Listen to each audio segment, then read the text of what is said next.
si tu pourrais résumer 3 séances de fractionnés qui sont vraiment emblématiques et quasiment indispensables. Le top 3 des séances de fractionnés. Après, il y a d'autres polémiques ou d'autres discussions assez vives qui animent les réseaux ou même les discussions en direct entre athlètes, entre entraîneurs. Et l'après-séance du coup, Fred, est-ce que une fois que j'ai terminé ma séance, je peux vite foncer chez moi et aller manger et me reposer tranquillement sur le canapé? Et c'est une séance qui ne laisse pas de traces. C'est-à-dire que vous faites 10 fois 200 mètres, 30 secondes de récup le mercredi et vous courez le dimanche. Ça passe crème. Bienvenue sur le podcast Dans la tête d'un coureur, l'émission de ceux qui souhaitent optimiser leur entraînement et leur préparation mentale pour faire moins d'erreurs et être plus performants. Un lundi sur 2, venez discuter entraînement et psychologie du coureur avec Guillaume et Fred, deux passionnés qui vivent la course à pied au quotidien. Bonjour à toutes, bonjour à tous. Nous sommes ravis de vous accueillir sur le podcast Dans la tête d'un coureur pour un épisode à grande vitesse. Alors, attachez vos ceintures et tenez-vous prêts car nous allons vous révéler dans quelques instants tous les secrets pour optimiser efficacement votre vitesse et votre VMA en course à pied. Ça va être un épisode de puriste aujourd'hui, donc si vous aimez l'entraînement, restez bien avec nous car vous allez bientôt tout comprendre des séances à grande vitesse. Mais avant ça, j'aimerais accueillir un bolide de la course à pied. Il s'agit de notre bien-aimé Fred. Fred, comment ça va aujourd'hui ? Bonjour à toutes et à tous, bonjour Guillaume, bien comme d'habitude, je suis au taquet et sincèrement content d'aborder un sujet qui peut sembler antinomique avec notre pratique de la course à pied, qui ne rime pas forcément avec vitesse, mais on va voir que cette notion est essentielle. Est-ce que c'est essentiel ? En tout cas, c'est ce qu'on va essayer de comprendre aujourd'hui. C'est vrai que pour beaucoup de coureurs, en tout cas ceux qui pratiquent la course à pied en compétition, eh bien leur envie c'est de courir toujours le plus vite et toujours le plus loin possible. Évidemment, quand on débute la course à pied, la vitesse, c'est pas forcément une priorité. On cherche plutôt à augmenter la durée de nos sorties ou encore les kilomètres qu'on a parcourus. Mais c'est vrai que quand on commence à avoir une certaine expertise, eh bien la question de la vitesse, se pose.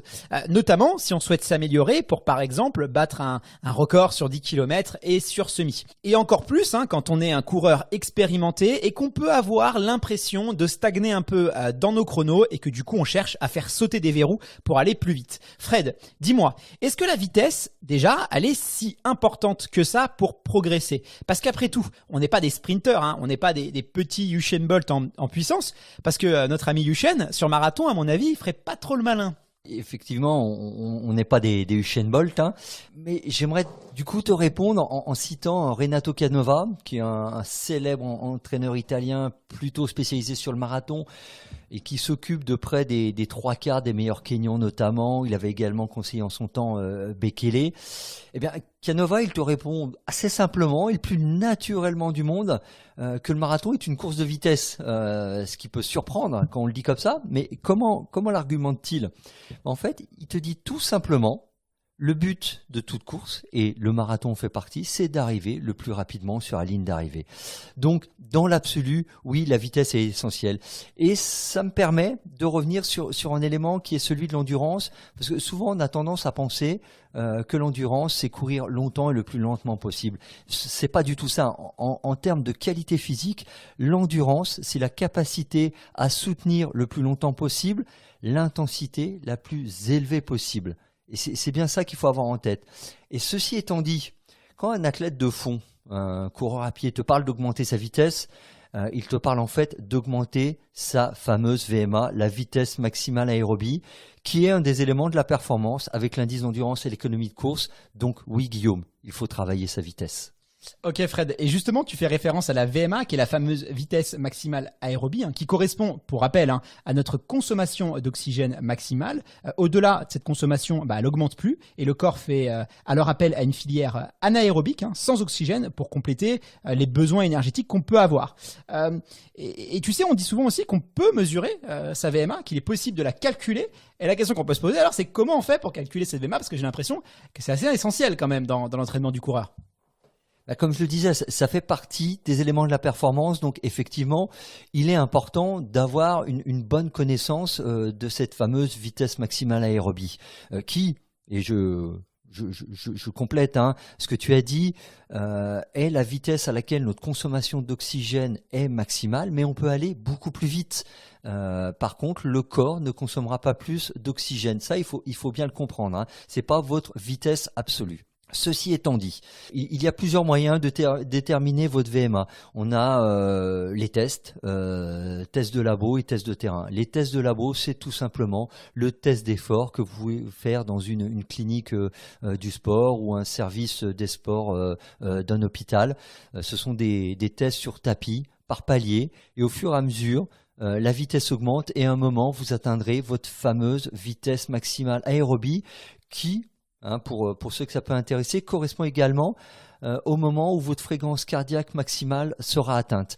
L'avantage du test de laboratoire, c'est que vous faites ça encadré par un médecin du sport qui en même temps vous fait des petites prises de sang, des petites piques de sang, un peu comme quand on mesure l'insuline chez les diabétiques de manière régulière afin de déterminer vos différents seuils, les seuils aérobie, les seuils anaérobie, et ça ce sont également des éléments très importants à connaître pour optimiser son entraînement. Maintenant, si on ne fait pas un test de labo, on a des tests de terrain, les plus connus étant le VAMEVAL et le Luc Léger, qui sont des tests assez simples à mettre en place, qui nécessitent juste d'avoir les cassettes ou les enregistrements. En fait, le principe est assez simple. Vous avez un fonctionnement par palier. Les paliers durent 2 à 3 minutes suivant les tests et vous avez une augmentation progressive de la vitesse. Et lorsque vous n'arrivez plus à suivre la vitesse imposée, eh bien, on dit que vous avez atteint votre palier de VMA, tout simplement. Donc, voilà, calculer sa VMA reste assez simple tout de même. Si maintenant vous êtes dans la capacité de faire l'un ou de ces autres tests, vous pouvez avoir une approximation par rapport à des séances types que vous pouvez mettre en place. Les Américains utilisent beaucoup le 1500 mètres comme distance test pour voir à peu près ce que vous allez, couplé avec un résultat sur votre distance de prédilection afin de déterminer vos vitesses d'entraînement. Voilà. Merci beaucoup Fred pour tes précisions. Tu sais, sur Internet, on peut tomber sur des plans d'entraînement génériques. Bon, on sait, c'est pas ça qu'il faut suivre parce que c'est quand même pas l'idéal pour progresser. Néanmoins, quand tu regardes ces plans d'entraînement, tu vois souvent des pourcentages qui sont corrélés à des séances. Par exemple, il faut faire cette séance-là à 80% notre VMA ou encore une autre à même 110% de la VMA. Du coup, la question qu'on peut se poser, c'est si ces pourcentages ils diffèrent en fonction d'une séance à une autre, c'est qu'il y a une raison à mon avis particulière. Est-ce que tu peux nous expliquer du coup quelles sont les spécificités de chacune des allures? Pourquoi est-ce qu'on doit les modifier en fonction des séances? Et c'est quoi un peu le but de tout ça? Alors en fait, c'est là tout l'intérêt de calculer sa VMA. Parce que l'idée dans l'absolu, c'est pas de savoir finalement quel est votre niveau de VMA, parce que de manière brute, ça va pas vous apporter beaucoup de choses. Et comme tu le disais très bien, en fait, les plans sont constitués suivant les différentes allures qu'on travaille en pourcentage de VMA. Et ce qu'il faut bien comprendre, c'est qu'une allure particulière visera le développement d'une qualité particulière. Et par rapport à la course à pied, moi, je vais vous faire 4 sous-groupes de qualité qu'on développe suivant les pourcentages de VMA qu'on souhaite développer.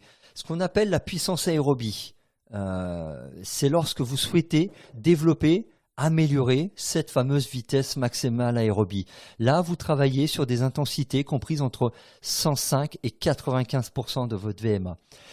La capacité aérobie, qui peut se traduire dans un langage courant à la résistance, elle va se travailler sur des allures comprises entre 90 et 85% de votre vitesse maximale aérobie. Troisième sous-groupe, le fameux seuil dont on entend beaucoup parler, qui est en fait le seuil anaérobie, et très concrètement, et je le fais vite, c'est le moment où le corps va produire plus d'ion lactate qu'il ne peut en éliminer, en resynthétiser, parce qu'en fait on l'élimine pas, on le resynthétise. Et c'est à partir de ce moment-là que du fait il y a entre guillemets une accumulation de déchets dans les muscles qui, au fur et à mesure, vous donne l'impression d'avoir les jambes lourdes ou les jambes qui brûlent. Et donc ce fameux seuil se situe autour de 85 à 88% de votre vitesse maximale aérobie. Et enfin, le quatrième sous-groupe, c'est celui de l'endurance. Donc c'est tout ce qui est inférieur à 85% de votre vitesse maximale aérobie, sachant que certains redécoupent ensuite entre endurance fondamentale, aux environs de 70% de votre vitesse maximale aérobie, et ce qu'on va appeler l'endurance, voire endurance active, 75-80% de votre VMA. Voilà, on utilise chacun nos termes, mais voilà, il faut bien comprendre qu'une allure détermine le travail d'une qualité particulière, et lorsqu'on parle du développement de la vitesse pour le coureur à pied, on est vraiment sur la puissance aérobie, donc sur un travail à 95 voire 105% de votre vitesse maximale aérobie. Oula, ça doit aller vite là. Ne vous inquiétez pas, si vous n'avez pas eu le temps de noter tous les éléments que vient de donner Fred, pas d'inquiétude. On va mettre tout ça sur notre site internet www.danslateteduncoureur. Donc n'hésitez pas à aller y faire un tour. Et sinon, pour toutes celles et ceux qui souhaitent aller encore plus loin, inscrivez-vous à la newsletter si ce n'est pas déjà fait, puisque dans le cadre de cet épisode, on va faire une newsletter spéciale avec des contenus enrichis où on va pousser un peu plus loin la réflexion. Donc voilà, inscrivez-vous. Sinon, Fred, dès qu'on parle de vitesse et de VMA, il y a une séance qui revient un peu tout le temps, c'est la fameuse séance de fractionné. Après, tu sais que pas tous les athlètes aiment ce type de séance, il y en a qui détestent ça, et d'ailleurs on peut même entendre quelques voix d'entraîneurs qui peut-être nuancent un peu les bienfaits des séances de fractionné. Du coup, la question qu'on peut se poser, c'est est-ce que le fractionné c'est vraiment indispensable? Alors si on n'aime pas ça, mais qu'on ne souhaite pas progresser, on peut clairement s'en passer. Si on souhaite progresser, on ne pourra pas du tout s'en passer. Après, suivant vos phases d'entraînement, ces séances de fractionné seront plus ou moins nombreuses. Mais obligatoirement, n'importe quel athlète, quelle que soit la distance qu'il va préparer, aura une phase où le but absolu de cette phase sera le développement de sa capacité aérobie, de sa vitesse maximale aérobie. Donc le travail fractionné à haute intensité sera régulier et sera un passage obligatoire. Alors pourquoi on travaille en fractionné d'ailleurs, où certains parlent de travail intermittent? Parce que tout simplement on est sur des allures qu'on ne peut pas maintenir de manière continue sur de trop longues distances ou un trop long moment. On dit de manière assez concrète que la vitesse maximale aérobie ne peut pas être maintenue plus de 6 minutes. Mais déjà 6 minutes, c'est pour des athlètes assez confirmés. Très généralement, un athlète de niveau standard, sans que ça soit péjoratif, lui sera capable de maintenir sa vitesse maximale aérobie entre 2 et 3 minutes sur un test très spécifique de maintien de cet effort-là. Donc, de façon à pouvoir travailler cette vitesse-là et de façon à l'augmenter et à la développer, on va le faire travailler sur des durées plus courtes, 45 secondes, 1 minute 30, avec des phases de récupération, de façon à pouvoir, sur un cumul, parce que c'est ça qui est important, c'est le cumul au final, arriver à avoir travaillé à haute intensité, une certaine distance au total ou un certain temps au total. Donc là, l'idée, c'est de choquer, de brusquer un peu le corps pour qu'il s'adapte et qu'il développe des aptitudes physiologiques plus importantes pour nous permettre de progresser. Par contre, on entend quand même des personnes remettre en cause ça. C'est une réalité. Alors, toi, tu nous dis que c'est indispensable. Qu'est-ce qui se passe? Qui a tort et qui a raison là? Je sais plus. Alors comment toute chose, je croire, je doute pas que c'est... Non mais comme en toute chose, voilà, on peut avoir des partisans de telle ou telle manière de faire. Concrètement, le travail de VMA me semble pas pouvoir être remis en cause. Ce qui est souvent discuté, c'est sa primauté dans l'entraînement. Certains en font l'alpha et l'oméga. En France, on est très comme ça, c'est-à-dire que pas de progression sans VMA, c'est vraiment l'alpha et l'oméga de l'entraînement.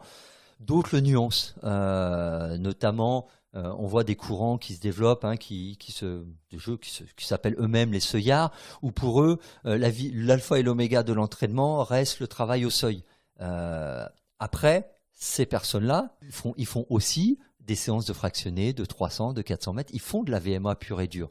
Donc voilà, on ne l'exclut pas, mais c'est là où vous placez le curseur, qu'est-ce qui est le plus important ou le moins important dans mon travail hebdomadaire. Après, il y a d'autres polémiques ou d'autres discussions assez vives qui animent les réseaux ou même les discussions en direct entre athlètes, entre entraîneurs. C'est sur les récupérations, notamment ce qu'on appelle la récupération pincée. En France, on est très récupération pincée, c'est-à-dire que les récupérations entre les fractionnés vont être assez courtes, assez brèves. Par exemple, un 10 x 400 mètres, très classiquement en France, on récupère 1 minute. On vous dit, tu récupères 1 minute et voilà, et tu enchaînes les 400. Aux États-Unis, notamment, ils ont une approche assez différente où la récupération sur ce type d'effort sera le double du temps d'effort. Si par exemple votre 400, vous le faites en 1,20, et ben vous récupérez 2 minutes 40 avant de repartir. On voit que les approches sont totalement différentes, mais au final, le but de la séance est bien le même, c'est celui de travailler sur des allures proches de votre vitesse maximale aérobie et du coup de développer cette capacité à aller vite et aller sur des intensités élevées et comme tu disais, à brusquer le corps parce que c'est l'amener dans des zones qu'il ne connaît pas forcément justement pour qu'il s'adapte et puisse répondre à de telles intensités. D'accord Fred, on a bien compris l'importance de l'entraînement en fractionné quand on veut progresser, évidemment, si on est sur une pratique récréative, on peut s'en priver, on peut bien le comprendre. Du coup pour toi, si tu pourrais résumer 3 séances de fractionné qui sont vraiment emblématiques et quasiment indispensables, le top 3 des séances de fractionné pour progresser, je sais que ça va pas être dur parce que tu vas avoir une sacrée palette de séances, mais voilà, si tu pourrais en emmener que 3 sur une île déserte, tu emmènerais lesquelles ? Alors, j'en emmène 3 sur une île déserte où il y a une piste d'athlète, t'es d'accord avec moi? En Jamaïque. Bon, alors pas déserte, voilà. Mais ceci étant dit, vraiment la séance clé de fractionner est celle de 400 mètres. C'est pour ça que je l'ai évoquée et c'est souvent lorsqu'on parle de fractionner, elle vient rapidement à l'esprit de tout le monde parce que la durée est suffisamment longue pour qu'on soit dans un réel effort et pas par exemple juste sur un effet de pure qualité de vitesse. Là, si on se rapproche un peu du début de notre discussion, voilà, et on a un aspect résistance qui rentre en ligne de compte et où on va vraiment pouvoir travailler en puissance aérobie. Vraiment. Donc la séance classique 10 x 400 est vraiment un bon indicateur du niveau d'un coureur. Ensuite, une autre séance que j'aime beaucoup, c'est la séance de 200 mètres, récup 30 secondes. Alors là, vraiment, pour le coup, je ne suis pas forcément un grand partisan des récup pincés, mais sur ce type de séance, j'aime beaucoup parce que la séance est assez courte, 10 x 200 avec 30 secondes de récup, mais je le mets souvent en semaine de pré-compétition pour faire du rythme, justement, pour un peu délier les jambes, travailler justement en vitesse, comme on le disait. Et c'est une séance qui ne laisse pas de traces. C'est-à-dire que vous faites 10 x 200 mètres, 30 secondes de récup le mercredi et vous courez le dimanche. Ça passe crème. La séance, nickel. Ensuite, un dernier grand classique qui est à la limite de la séance pure de vitesse.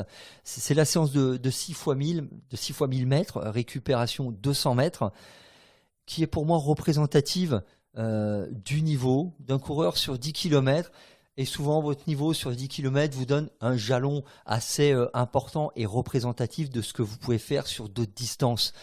Donc, c'est vraiment une séance là également clé qu'on peut mettre de manière assez régulière, notamment pour évaluer aussi la forme de l'athlète au tenté, parce que suivant la saison, on va avoir des différences assez significatives. Après, moi, me concernant, parce que tu me parlais de mes séances clé, celle que j'emmènerai, j'entraîne des athlètes d'un groupe élite, donc le nombre de répétitions dépend évidemment du niveau des athlètes. On sera sur des volumes beaucoup plus importants. Voilà, les 10 x 400 et 10 x 200 que je donnais sont vraiment des séances classiques qui sont abordables pour tout le monde du moment qu'on a un minimum préparé et qui vous permettront d'énormément progresser. Merci pour toutes ces précisions, Fred. Il y a un sujet qu'on n'a pas encore abordé et que j'aimerais vraiment qu'on échange sur ça parce que moi, à titre personnel, je me pose beaucoup cette question. C'est sur le temps de récupération et notamment sur qu'est-ce que doit faire l'athlète. Je m'explique. Est-ce que quand on récupère entre les séries, donc par exemple sur un 10 x 400 et qu'on a à peu près, je sais pas, 1 minute de récupération, est-ce que cette minute, on doit patienter en ne faisant rien ou au contraire, on doit être actif et courir? Parce que sur piste, des fois, tu vois des athlètes qui récupèrent en courant, d'autres qui récupèrent en marchant, d'autres qui récupèrent en étant statique. Du coup, la question qu'on peut se poser, c'est qu'est-ce qu'on doit faire pendant la récup? Alors très concrètement, comme tu le disais, il y a 2 écoles et même dans l'actif, il y a des écoles assez différentes parce que voilà, il y en a qui font une récup active vraiment trottinée. Certains imposent un certain rythme. En fait, il faut bien comprendre que la séance de fractionné, c'est à la fois le travail en haute intensité et à la fois ce moment de récupération, je vais dire, entre chaque fractionné. Alors, des études ont été menées de manière très concrète sur finalement récup passive, active, est-ce que ça avait un impact? Et on s'est rendu compte que finalement, ça n'avait pas un impact très significatif. Maintenant, ce qu'on voit, c'est que souvent, lorsqu'on a un nombre de répétitions, on va dire assez restreint ou modéré, le genre de 10 répétitions, on va rechercher une intensité moyenne de la séance. Alors, lorsque je parle d'intensité moyenne, c'est l'intensité lorsque, par exemple, vous êtes dans votre 400 mètres à fond et l'intensité de la période de récup. Donc, on va avoir une intensité moyenne assez élevée, donc on va privilégier une récupération active. Lorsque l'accent est mis sur le nombre de répétitions, par exemple, si vous faites 20, 25 fois, même certains font à un certain niveau 30 fois 400 mètres, l'idée c'est plus d'avoir une intensité moyenne élevée, c'est que tous les 400 mètres soient faits à une certaine intensité. Donc dans ce cas-là, avoir une récupération totalement passive, certains même totalement arrêtés, ne pénalisera pas finalement le bénéfice qu'on pourra tirer de cette séance-là. Donc ça, c'est vraiment, je veux dire, l'entraîneur qui, en fonction de ce qu'il cherche à travailler et comment vous allez le travailler, va déterminer cette question-là. Mais voilà, ayez vraiment à l'esprit qu'il n'y a pas de différence tellement significative qui imposerait de le faire de manière... alors quand je dis passif et actif, c'est-à-dire passif où on est au trop. Alors, par exemple, si vous faites une récup passive, mais vous êtes à 85% de votre VMA, là, ça change beaucoup la séance. Mais si vous êtes sur une récup passive à même pas 50%, c'est-à-dire que vous trottinez juste, si vous marchez, ça sera quasiment la même. En fait, c'est plutôt une question de bon sens. Si on va faire une récup active, eh bien forcément, on va parcourir plus de kilomètres dans la séance puisqu'on va courir. Et donc, on va un peu moins bien récupérer, mais ça peut être intéressant quand on veut augmenter son volume et travailler aussi sur un peu plus de fatigue. Donc, ça peut avoir des bienfaits. Donc, c'est pour ça qu'une grande partie des coureurs vont courir en actif. Mais par contre, à contrario, si on veut vraiment travailler un 1500 mètres ou encore un 3000 mètres et qu'on veut travailler sur de la très haute intensité, là, ça va être plus intéressant de s'arrêter puisque ça va nous permettre vraiment d'arriver le plus frais possible pour notre deuxième série, troisième série et du coup optimiser au maximum son potentiel vitesse. Donc finalement ça dépend ce qu'on recherche un peu, il n'y a pas de bon ou de mauvais si j'ai bien compris, si je résume bien, c'est vraiment là où l'athlète veut mettre le curseur sur la difficulté, sur sa capacité d'endurance, voilà. Exactement, et comme tu le disais aussi très clairement, savoir si tu en profites pour rajouter un peu de kilométrage. Voilà, si tu as 20 x 400 et qu'à chaque fois tu te fais 1 minute 30 de récup, sur le volume global de ta séance, ça t'aura rajouté un peu. Et suivant les périodes d'entraînement dans lesquelles on est, ça peut avoir son impact. C'est bien ça pour mes strats Strava. Exactement. Il y aura plus de kilomètres à la fin de la semaine. Fred, du coup, cette période de récup, donc elle peut être de 40 secondes, 1 minute, 1 minute 30, encore 2 minutes. Est-ce qu'on peut, en cas de fatigue, en cas de coup de mou, si vraiment on a tapé dedans et qu'on se sent pas bien, est-ce qu'on peut un peu jouer sur les curseurs? Est-ce que si j'ai 1 minute de récup et que je me sens très bien, je peux décider d'en avoir que 30? Ou si au contraire, je commence un peu à bûcher au bout de la 5e série, je peux m'accorder 1 minute 30, 45 secondes de plus, quoi. Tu vois, je rigole, donc je pense que tu te doutes de la réponse que je vais te donner. Comme je le disais précédemment, la récup, elle fait partie intégrante de la séance. Donc, si elle a été fixée sur une certaine distance, par exemple, tu récupères 200 mètres entre tes fractionnés ou tu récupères 1 minute, comme tu le disais, il faut le respecter. Après, c'est pas à la seconde près. Si tu repars au bout de 55 secondes ou après 1 minute 05, il n'y a pas mort d'homme. Par contre, passer de 1 minute à 1 minute 30, à un moment, la séance, elle a plus d'intérêt. Et si vraiment tu es dans un coup de mou, moi, je pense qu'il est préférable de réévaluer ton temps sur le fractionné tout en respectant la durée de récupération. C'est par exemple, tu es sur tes 400 mètres, je vais prendre un chiffre au hasard, en 1,20 et que avec 1 minute t'arrives plus à les faire en 1,20, et réadapte, passe en 1,25, mais garde 1 minute de récup. L'idée vraiment, c'est la séance a été construite dans une logique, donc il faut respecter cela. Plus tu vas donner de récup, plus tu vas basculer sur une autre filière et du coup le travail ne sera plus du tout le même. Donc là, on est vraiment sur des séances qui vont nous permettre d'augmenter notre vitesse et notre capacité aussi à les maintenir sur des efforts de plus longue durée, notamment pour des 10 km ou des semi-marathons. moi j'écoute un peu les séances que tu nous proposes, qui sont des séances quand même assez exigeantes pour le corps, je m'imagine qu'il faut le préparer à ça. Et que à l'avant-séance, la partie échauffement doit être importante. Et même d'ailleurs aussi la partie récupération avec le fameux, comme on dit, footing de décrassage. Qu'est-ce que tu peux nous dire de ça et qu'est-ce que tu nous conseilles pour bien préparer le corps en amont à un effort aussi exigeant? Très sincèrement, si on fait un échauffement, c'est pas juste pour le plaisir de faire un échauffement.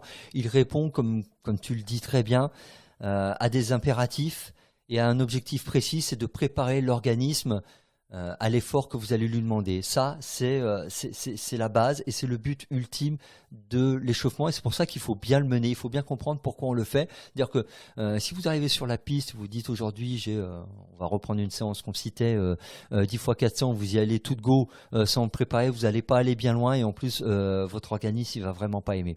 Donc l'idée de l'échauffement, c'est d'avoir une partie de course à allure assez lente. Puisqu'on parlait de pourcentage de VMA, on est plutôt autour de 55-60% de votre VMA en début d'échauffement pour finir voire à 70-75 grand maximum en fin d'échauffement, vraiment de manière progressive. L'idée est de commencer à activer le système cardiovasculaire de l'organisme, commencer à organiser, solliciter tous les réseaux de vascularisation des muscles, mettre en place la vasodilatation des vaisseaux sanguins, c'est-à-dire que les vaisseaux sanguins vont commencer à s'élargir petit à petit, grossir, façon à augmenter l'afflux sanguin et donc par l'afflux sanguin, évidemment l'apport d'oxygène dans le muscle, sinon on ne peut pas faire d'efforts d'aérobie, mais l'échauffement a aussi un autre but, et notamment au niveau des articulations. L'échauffement permet la sécrétion d'un liquide qu'on appelle la synovie, qui est une sorte, on va dire, de liquide de lubrification au niveau des articulations. Et plus vous allez vous échauffer, et plus ce liquide va être, entre guillemets, synthétisé de manière importante, et du coup, va faciliter les mouvements articulaires. Et ça, il faut bien le prendre en compte, parce que vous en avez besoin, et notamment un petit aparté, lorsqu'on dit que la course à pied c'est pas bon pour les articulations, si on le voit parce qu'elle permet d'entretenir notamment les jonctions articulaires. Après, une fois cette petite partie, on va dire course de l'échauffement, vous avez tout ce qui est le travail de gamme.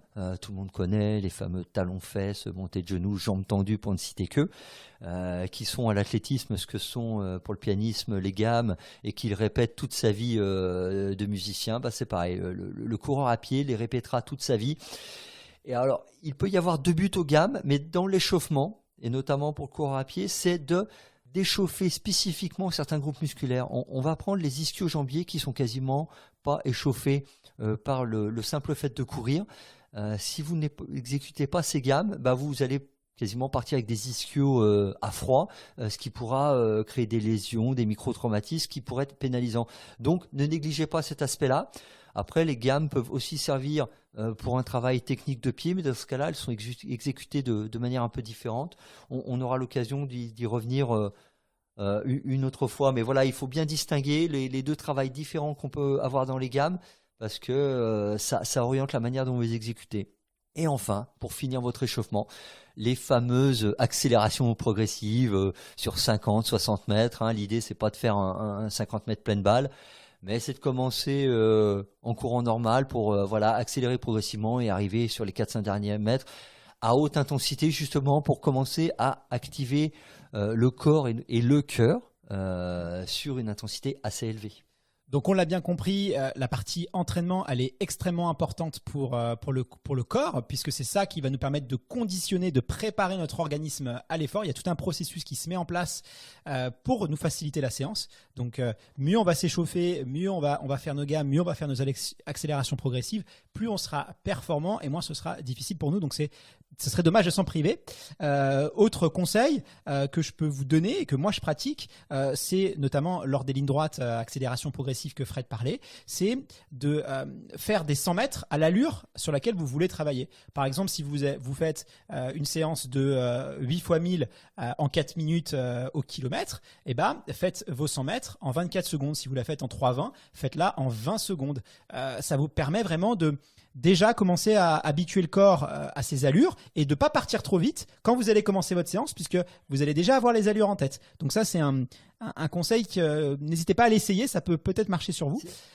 C'est un très bon conseil, Guillaume. Hein. D'ailleurs, Que tu m'as appris, hein. Non, mais dans les groupes élites, on voit souvent les athlètes lorsqu'ils ont des fractionnés sur des distances un peu longues, à partir de 400, 600, voire 1000 mètres, se faire 5 fois 200 à l'allure cible. Voilà. Alors après, pour nous tous, du coup, ça peut peut-être un peu rallonger de se faire 5 fois 200 et commencer un peu de taper dedans. Mais comme le disait Guillaume, si vous faites 1 ou 2 fois 100 mètres sur l'allure cible, ça vous permet déjà de bien l'avoir en tête et éviter de vous cramer, excusez-moi l'expression, mais c'est celle qui convient, sur la première répétition. Et l'après-séance, du coup, Fred, est-ce que une fois que j'ai terminé ma séance, je peux vite foncer chez moi et aller manger et me reposer tranquillement sur le canapé? Il y a une étape. Il y a une étape que beaucoup de J'avoue que la question, elle était voilà, elle était pas purement tu objective. connaissais la réponse. Il y a une étape qui est fondamentale, c'est comme on a préparé le corps à l'effort, on va aussi le préparer au retour au calme. Ça peut paraître assez paradoxal, mais c'est vraiment déjà on réoxygène l'organisme par un footing à faible allure. 5 à 10 minutes, hein, c'est suffisant. Vous n'avez pas besoin d'aller faire un quart d'heure, 20 minutes, mais vraiment réaccompagner aussi le système cardiovasculaire, voilà, sur une baisse d'intensité, pour bien mettre votre organisme en situation. Alors certains parlent d'éliminer les déchets, c'est pas tout à fait ça, mais c'est resynthétiser les différents produits qui ont été qui se sont constitués dans les muscles lors de vos efforts. Voilà, c'est simplement ça. C'est pour ça que j'aime bien parler de retour au calme plutôt que de décrassage, mais c'est exactement l'idée, c'est de faire quelque chose d'assez léger pour un peu refaire descendre la pression, la tension et tout ça. Ok Fred, merci pour ces précieux conseils qui peuvent nous aider à progresser. En préparant l'émission, tu m'as dit, moi Guillaume, j'ai quelques conseils que je donne à mes athlètes pour les aider à mieux réaliser leurs séances de fractionnés. C'est des séances qui sont quand même dures, donc on a toujours besoin d'un peu de soutien. Quelques trucs et astuces qui peuvent leur permettre que ce soit moins dur pour eux. Je sais que c'est pas des choses que tu révèles normalement à tout le monde, hein, c'est un petit peu secret, mais est-ce que tu veux bien les révéler pour nos auditeurs vraiment des astuces légales, hein, je tiens à le préciser. Hein. Oui, totalement. Moi, je ne connais que celle-ci, donc pour ma part, j'ai pas de souci. Oui, on a tous nos petits trucs. C'est vrai qu'on n'en parle pas, les entraîneurs n'en parlent pas souvent parce on aime bien penser qu'elles sont uniques, donc on aime bien les garder pour soi. Puis voilà, on veut pas être forcément copié. Il y a un peu quand on est dans un groupe d'entraînement, qu'on s'occupe d'un groupe, une manière de fonctionner un peu comme ça. Mais puisqu'on en a parlé, je m'y suis engagé, je vais les partager. Mais vous allez voir, en fait, on est dans le bon sens. On est plus dans le bon sens que dans la potion magique d'Astérix, quoi. Mais des fois, un peu de bon sens, ça fait toujours du bien, Fred. C'est la base. Finalement, vous allez voir que c'est la base. Déjà, la première chose, c'est qu'avant une séance, il faut chasser toutes les idées négatives du style ça va être dur, je risque de craquer, c'est la séance que je redoute, moi j'ai peur de pas y arriver, tatati tata. Moi d'ailleurs, j'ai une méthode très simple, mais ça vous pouvez le faire que si vous êtes dans un groupe d'entraînement, mais ça peut être un conseil aux auditeurs, auditrices qui nous écoutent et qui s'occupent eux-mêmes d'athlètes, puisqu'il y en a, je le sais, parce que j'échange un peu avec eux, c'est de donner vos séances au dernier moment. Moi, les athlètes, ils ont un peu cette habitude, ils détestent ça, mais c'est pas grave, je ne plie pas. C'est de donner la séance après les lignes droites, c'est-à-dire qu'avant, ils ne savent pas ce qu'ils vont faire. Voilà, tout simplement. Par exemple, quand on a une séance qu'on redoute, on passe pas la journée à se dire, pétard, ce soir, j'ai mes 10 fois 400 à faire et ça va être dur, parce que déjà, si on y a pensé toute la journée, c'est pas super bon. Donc voilà, ça permet d'enlever ça. Et si par hasard vous les connaissez à l'avance, relativisez-les, vous en êtes capable et de toute façon vous l'avez déjà fait et vous le referez, donc vraiment abordez ça de manière vraiment easy. La méditation elle peut aussi avoir cet atout de nous permettre d'avant la séance de faire le vide de notre tête, c'est-à-dire que vraiment on va chasser toutes les barrières qu'on peut se mettre mentales et faire le vide pour vraiment se concentrer sur la séance et le fait de la réussir. Parce que c'est humain, on peut avoir tendance à penser, on l'a tous fait, ah là ça va être dur, est-ce que je vais y arriver, est-ce que je vais tenir, est-ce que je vais pas craquer. Bon bah déjà quand on se pose ces questions, on s'affaiblit mentalement. Donc tu nous parles souvent des bienfaits de la méditation et c'est vrai que voilà, il y a beaucoup d'athlètes qui rentrent un peu dans ce processus-là 5-10 minutes avant leur séance et le fait de faire chez soi la méditation, évidemment au bout d'une certaine expérience, on peut tout de suite se mettre dans cet état de vide cérébral qui est très bénéfique. Petite astuce en plus. Je me permets, hein, Fred. Non, mais tu sais que je suis un adepte absolu, parce que la méditation nous apprend à gérer nos émotions, donc c'est vraiment fondamental. La deuxième petite astuce, c'est de décomposer votre séance, vos fractionnés en petits bouts. On prenait une séance de 1000 mètres, ça peut paraître long pour certains. Déjà, vous pouvez couper chaque 1000 mètres en 2 fois 500 mètres. Et ça, c'est très simple, voire en 2 fois 400. Et une fois que vous avez fini le deuxième 400, il n'y a plus que 200. Donc, ça passe assez vite dans la tête. Ça, c'est assez simple à faire et c'est assez efficace, mine de rien. Une autre astuce, c'est savoir être relâché. Et souvent, moi je dis quand je vois mes athlètes, il y en a, ils commencent à grimacer un peu, je leur dis fais pas cette tête-là, ça t'aidera pas à aller plus vite. Alors je leur dis, alors ils sont en plein effort, ils apprécient pas forcément, mais vraiment. Et là du coup, je ferai référence à une étude qui a été menée sur des cyclistes, sur des tests d'effort maximum, où on a demandé à des cyclistes de sourire, de se forcer à sourire pendant ce test d'effort maximum. Et le groupe, alors c'était sur un groupe restreint, mais je pense que c'est assez significatif.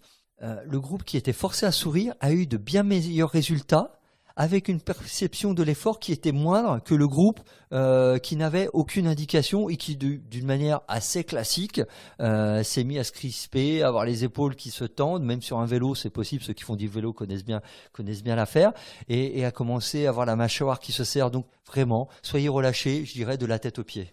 Effectivement, il faut vraiment adopter la poker face et on le voit d'ailleurs chez les athlètes élites quand on les regarde courir, on peut avoir l'impression finalement qu'ils souffrent pas. Ils ont l'air très détendus, le visage il est alors pas dans le dernier tour de piste évidemment où là vraiment il y a beaucoup d'adrénaline, mais sur tout le long de la série, voilà, t'as l'impression qu'ils souffrent pas. En fait non, ça c'est vraiment un état. Ils souffrent évidemment, mais ils intériorisent beaucoup.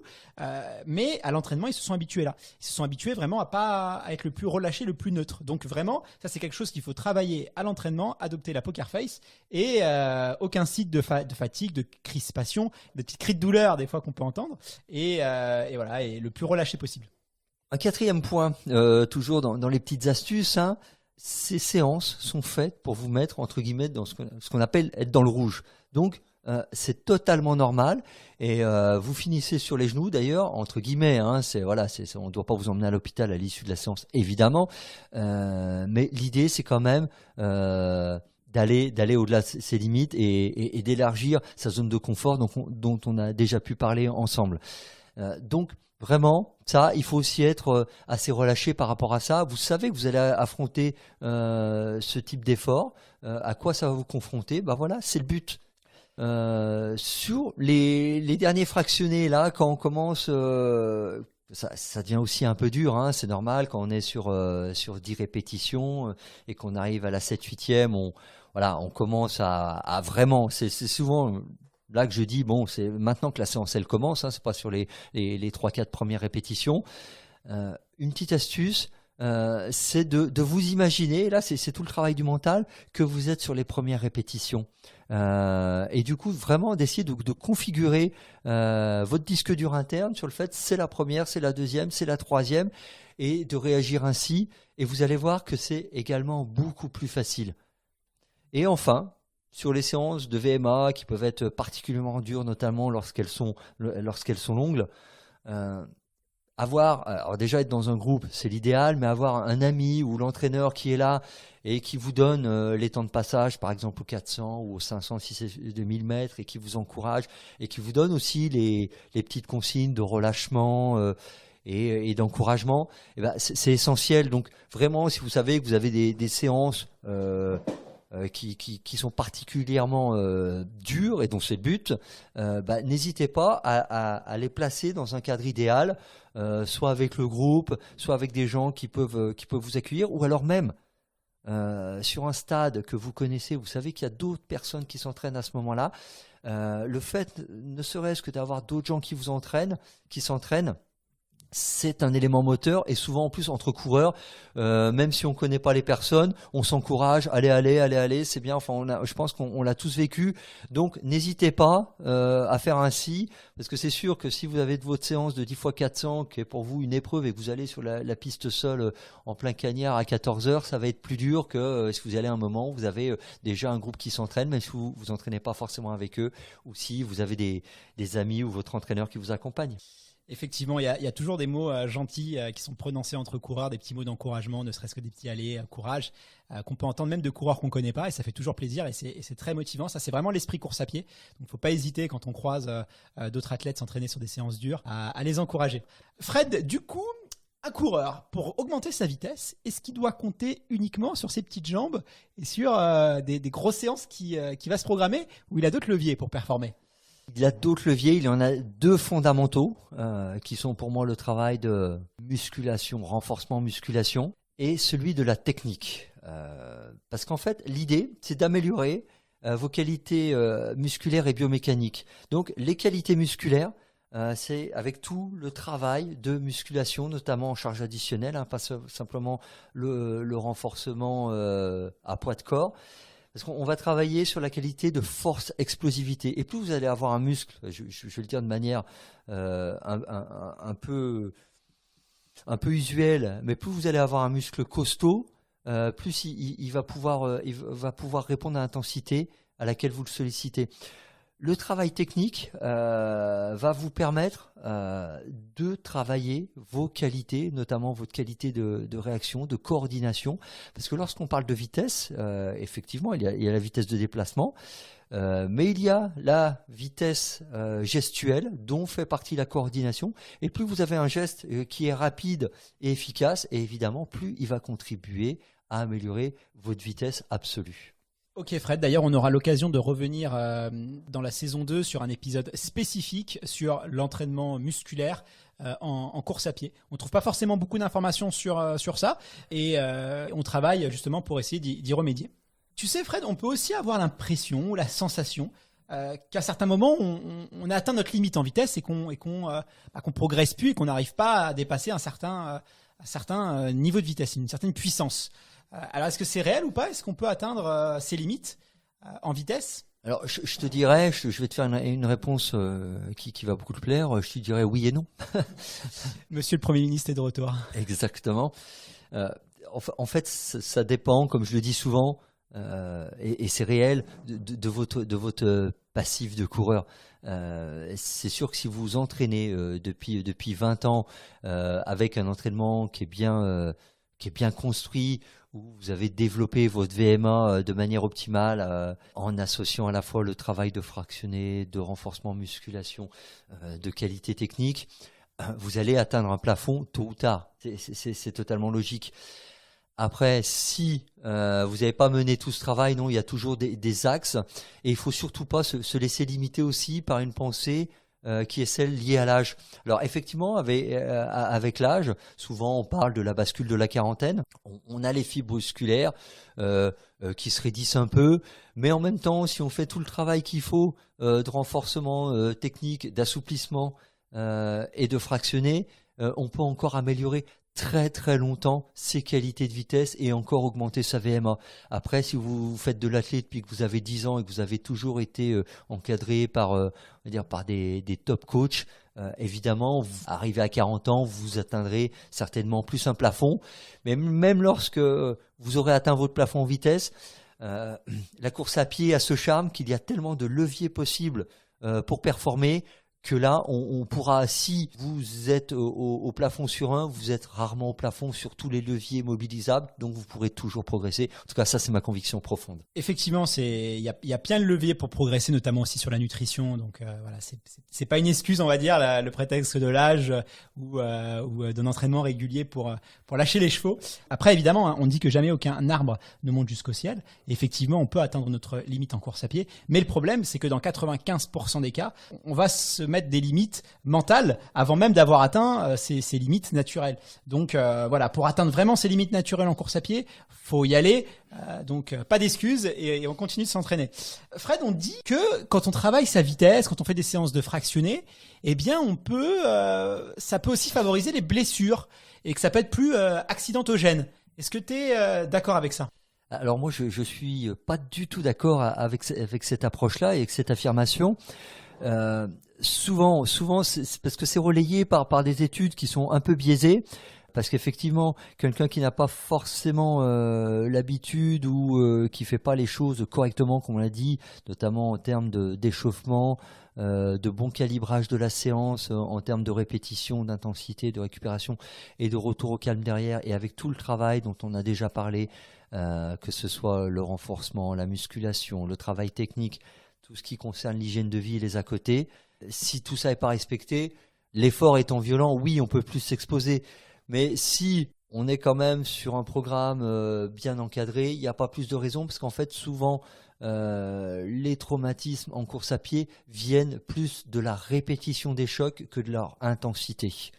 Donc voilà, le travail, ceux qui prendraient prétexte ou qui auraient peur d'aller faire un travail de VMA parce que ça va les soumettre à des intensités dont ils pensent qu'elles peuvent plus les blesser, c'est pas du tout vrai en fait. Ça va vous renforcer, bien au contraire, si le travail est bien fait. D'accord, c'est assez rassurant ce que tu nous dis, Fred. Et quand on fait du trail ou du marathon, est-ce qu'on a besoin de travailler sa vitesse? Moi, j'entends beaucoup de trailers dire finalement qu'ils s'entraînent qu'en montagne, sur du dénivelé, très peu sur le plat, et que finalement, ils n'ont pas besoin de ce travail de vitesse. Est-ce que c'est le cas? Est-ce que tous les trailers ne travaillent pas leur vitesse? Est-ce que finalement, c'est pas forcément utile pour tous les profils de coureurs? Alors, il y a un certain nombre de trailers, voire d'ultra-fondeurs, 100 km, 24 heures, voire plus, qui ne travaillent jamais leur vitesse, qui n'ont jamais aucune période de développement de VMA. Moi, je reste persuadé qu'un bon athlète doit être bon dans tous les domaines et qu'il ne peut être que bénéfique de travailler cet aspect-là. Parce qu'on l'a vu, c'est un des indices, parce que la VMA est directement corrélée, comme on l'a dit, à la VO2 max, à la consommation maximale d'oxygène. Et c'est cette capacité à utiliser de plus en plus d'oxygène qui va vous rendre de plus en plus performant. Donc à un moment, il faut penser à développer cette qualité-là. Alors évidemment, ça ne sera pas une priorité si vous faites du trail long, de l'ultramarathon, du 100 km, du 24 heures. Vous n'allez pas faire 10 x 400, 20 x 200 toutes les semaines. Ça aurait certainement pas beaucoup d'intérêt parce qu'il faut toujours mettre évidemment en corrélation vos distances ultimes et ce que vous faites à l'entraînement. Mais par contre, je pense que, et si on regarde ce que font les meilleurs trailers et les meilleurs ultra-fondeurs du monde, ils font des séances courtes. Alors, courtes pour eux, évidemment, ils font pas des 150 mètres au carton, mais ils font des séances courtes, même sur piste, à partir de 400 mètres plutôt, des 10, 15, 20 fois 400, des 500, des 600, des 800, voire même jusqu'à 1000 mètres. Parce que ça leur permet d'augmenter leur puissance et leur capacité aérobie. Et c'est un des éléments de la performance, comme je le dis et le répète depuis tout à l'heure. Donc pourquoi le négliger si on veut être au top ? Ouais, c'est important de diversifier les entraînements justement parce que le corps il a tendance à s'habituer et du coup à plus progresser. Donc quand on va, c'est ce qu'on disait tout à l'heure, quand on va choquer un peu l'organisme en lui faisant faire des choses qu'il n'a pas l'habitude de faire, et ben il va en contrepartie s'adapter pour, si la prochaine fois il doit refaire cette séance-là, être en mesure de mieux la supporter. C'est tout le principe de la progression, que ce soit dans les muscles, que ce soit dans n'importe quel principe sur notre organisme. Merci Fred en tout cas pour toutes ces informations. C'est vrai que l'épisode a été très riche. Si on veut synthétiser tout ce qu'on s'est dit, quels sont les éléments clés à retenir de cet épisode? Alors l'élément clé à retenir pour moi de notre échange, c'est que la vitesse, et lorsqu'on parle vitesse, c'est vitesse maximale aérobie, est fondamentale dans la performance. Quoi qu'il arrive, quoi qu'on en dise, c'est un des éléments. Alors après, on le passe à égalité avec les autres éléments, on le met un peu au-dessus, c'est suivant aussi ses qualités. Mais en tout cas, c'est un travail qu'on ne peut pas négliger. Et du coup, moi, je vous inciterai à le travailler sous forme de fractionnés courts jusqu'à 400, 500 mètres. Parce qu'au-delà, on va plus être sur de la capacité aérobie, suivant les profils, que vraiment le développement de la puissance aérobie. Tout un développement parallèlement, les capacités musculaires et techniques via un réel travail de gamme, mais travail technique de gamme, c'est-à-dire pas les gammes d'échauffement qu'on fait juste avant la séance, vraiment, ou alors quand vous y passez 20 minutes, vraiment à les faire de manière très scrupuleuse et avec un œil extérieur, parce que ça c'est essentiel, hein, parce que si vous ne voyez pas faire, vous ne pouvez pas dire si vous le faites bien ou non. Et tout le travail de renforcement musculaire, parce qu'il faut aussi que votre organisme soit prêt à aller sur ce type d'allure et la musculature nécessaire pour y faire face.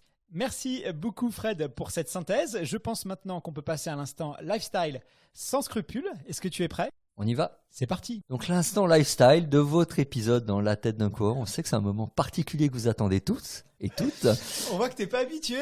On a essayé d'interchanger. Voilà, d'habitude c'est moi qui présente l'instant lifestyle. C'était moins bon. Hein. L'instant lifestyle, chaque semaine, on vous révèle les bons plans et les astuces de la course à pied.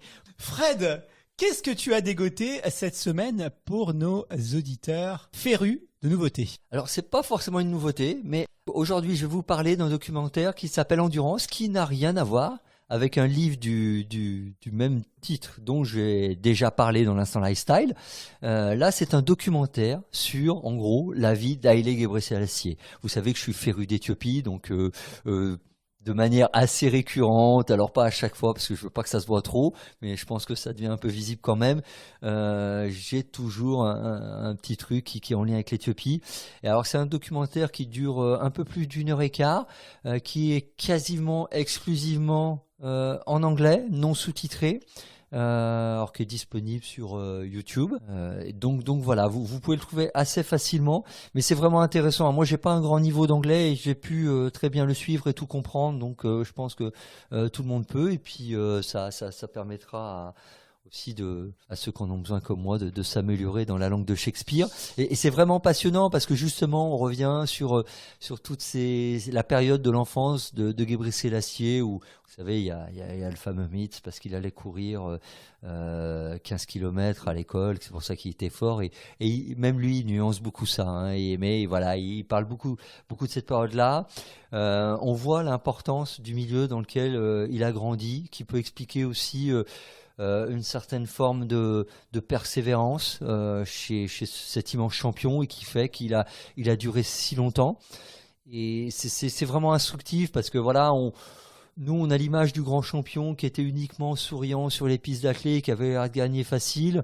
Ben voilà, on voit un peu on va dire l'envers du décor, le milieu dont il est issu, ses parents, le pays dont il est originaire, où il vit encore actuellement, les conditions dans lesquelles il est, et qui l'a forgé en tant qu'homme et inévitablement l'a forgé en tant qu'athlète, et lui a peut-être donné, en plus d'extraordinaires qualités physiques, techniques, génétiques, lui a donné un avantage peut-être mental très très fort, parce que voilà, c'est vraiment moi touchant parce que j'aime beaucoup les histoires humaines et je pense qu'elles nous apprennent beaucoup, elles enrichissent.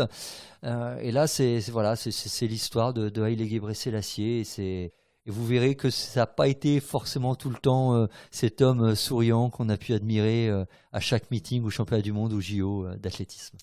Un excellent documentaire, je crois d'ailleurs produit par les studios Disney, il me semble, de mémoire. C'est drôle parce que moi aussi je vais parler d'un documentaire. Alors c'est bien parce que pour nos auditeurs qui ne sont pas bilingues, rassurez-vous, le mien est en français. Il s'agit d'un documentaire qui a été diffusé sur Canal+, réalisé par Guillaume Prioux et Jean-Marie Goussard, qui s'appelle Sueur froide. Est-ce que c'est évocateur? Est-ce que tu l'as vu ce documentaire, Fred? Pas du tout. Eh bien je te conseille de le regarder puisque il traite un sujet qui est pas forcément très évoqué dans le milieu de la course à pied ou dans le milieu du sport de haut niveau. Cette thématique donc qui traite, c'est la peur chez un athlète. Et donc du coup, ils sont allés à la rencontre notamment de Mathilde Gros, qui est une championne de cycliste sur piste. On sait que les cyclistes sur piste atteignent des vitesses extrêmes et qu'en cas de chute, les conséquences peuvent être terribles. Ils sont aussi partis à la rencontre d'un plongeur, Benjamin Offray, un plongeur de saut sur 10 mètres. Donc on se rend compte qu'une mauvaise posture, et ça peut être le drame, ou aussi de skieurs de descente. Donc là, vu les vitesses à laquelle ils vont, le risque du danger, il est énorme. Et on s'est intéressé à c'est quoi leur perception du danger, comment est-ce qu'ils arrivent à gérer tout ce stress, comment est-ce qu'ils arrivent à gérer toute cette adrénaline l'adrénaline? Est-ce que ça les freine? Est-ce que c'est moteur pour eux? C'est quoi la relation qu'ils ont aussi avec le danger? Tous ces sujets-là sont finalement très très peu abordés dans le monde du sport de haut niveau, et c'est ce qui en fait un documentaire très intéressant. Donc vous pouvez le retrouver. Alors je sais pas s'il est sur YouTube, j'ai pas encore regardé, mais je sais qu'il est sur MyCanal. Il sera peut-être plus tard disponible sur ou en service de VOD. Et je vous conseille vraiment de le voir. Ça t'a donné envie, Fred, ou pas? Bah, inévitablement, surtout que, comme tu le dis, c'est une problématique, une question qui est très peu abordée. Et je pense qu'en plus les athlètes concernés sont certainement un peu pudiques sur cette question-là, hein, parce que pas facilement. voilà, c'est vrai qu'ils en parlaient pas facilement. Entre guillemets, un athlète n'aime pas révéler quelle que soit sa discipline un peu ses peurs, tout simplement, ses peurs, ou parce que voilà, on n'est pas dans une société qui accepte beaucoup cette dimension-là. Et il peut aussi craindre de donner un élément à ses rivaux, très très concrètement, sur des éléments qui peuvent un peu le retenir, le freiner. Et du coup, je pense que c'est effectivement très intéressant, parce que les parallèles sont toujours à faire entre les différentes disciplines, même si de prime abord on peut avoir l'impression qu'on n'est pas concerné. Il y a toujours quelque chose de retiré, surtout de l'expérience dimanche champion. Tu as complètement raison. D'ailleurs, c'est pour ça qu'on parle même souvent d'autres sports dans l'instant lifestyle et qu'on se cantonne pas à la course à pied, ce serait quand même dommage. Ok Fred, bah écoute, je pense que c'est le moment de se laisser et de se dire au revoir et se donner rendez-vous au prochain épisode. Et surtout de se dire à bientôt. Et surtout de se dire à bientôt. Salut.